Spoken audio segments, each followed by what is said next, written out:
Hello, my name is Peter Adkins and I'm a Solicitor Director and Dispute Resolution Specialist at QualitySolicitors Talbots.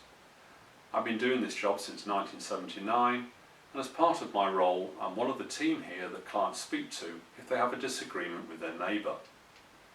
Many things are seasonal and this seems to include neighbour disputes. With summer and the barbecue season in full swing, the doors and windows are often open and people are outside more. And this can lead to noise problems.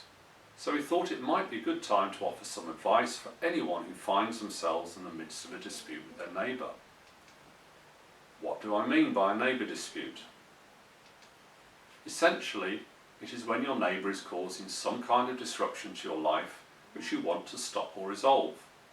That could be regular parties that disturb you, the maintenance of shared facilities such as fences, walls or paths, perhaps a relentlessly barking dog, or property boundary issues such as an overgrown hedge or ownership of dividing fences or walls.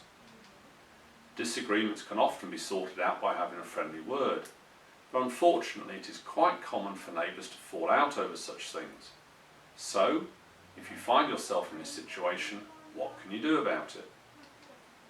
My number one piece of advice would be to try to resolve things peacefully and quickly with your neighbour before it escalates. Many will be horrified to realise what has happened. Maybe invite them over for a cup of tea, or perhaps better a glass of wine. I'm a solicitor, but I have to say it's always worth trying anything to resolve the issues peacefully without incurring legal fees. Instructing solicitors can lead to a party's positions hardening. If this doesn't work, another way to resolve things is by taking part in mediation. This is very common in boundary disputes and is when a neutral professional problem solver tries to move both parties towards an agreement that works for you both. You often don't need a lawyer in order to mediate. However, using a legal professional can help to define the issues, focus the negotiation and document and implement the agreement afterwards. Remember that if you're looking to sell your house, you may well be asked by the buyer whether there are any disputes about the property or a property nearby. If there are, it can well scupper a sale. If the dispute involves a noise complaint such as loud music or a barking dog, you can make a complaint to your local council as they will investigate statutory nuisance. An environmental health officer will usually contact the neighbour and attempt to resolve the matter informally.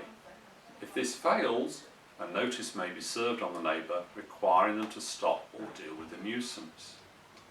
Sometimes the property next door will be tenanted. In the case that a neighbour rents their home, you can also write to their landlord if you can't sort it out direct. Behaviour which is disruptive to neighbours is often a breach of the tenancy agreement and can give the landlord the power to evict the tenant. If, after all of that, you've still not resolved your dispute, this is when you'll need to consider legal action. Make sure you check your buildings and contents insurance before you proceed with this, as some cover legal fees and will save you money in the long term. Book an appointment with your local quality solicitors firm and gather together all your paperwork. When putting together a case for you, your solicitor will ask for any evidence you have. You can never have enough of this, so gather anything you can. Videos, recordings or photos are always helpful. It's important this shows a full representation of the situation, so in the event you're complaining about antisocial noise, make sure it shows the time and date it happened. If you can get other neighbours to confirm these facts and disturbances on their side too, then even better. If you're dealing with a boundary dispute, it's helpful if you have your deeds to hand to show exactly what you own. These often give key indications as to who owns which boundary. You may already have copies of your deeds. If not, ask your solicitor for a copy. Your solicitors will consider your position and explain your options to you. A letter from a solicitor is sometimes all it takes for your neighbour to know you're serious and resolve matters. If that doesn't work, you can take them to court, but this can be expensive and could further damage the already fragile relationship with your neighbours. If you'd like to find out more, please visit our website where you can do a quick search to find your nearest quality solicitors firm. Thank you for listening. I hope this has been of some help.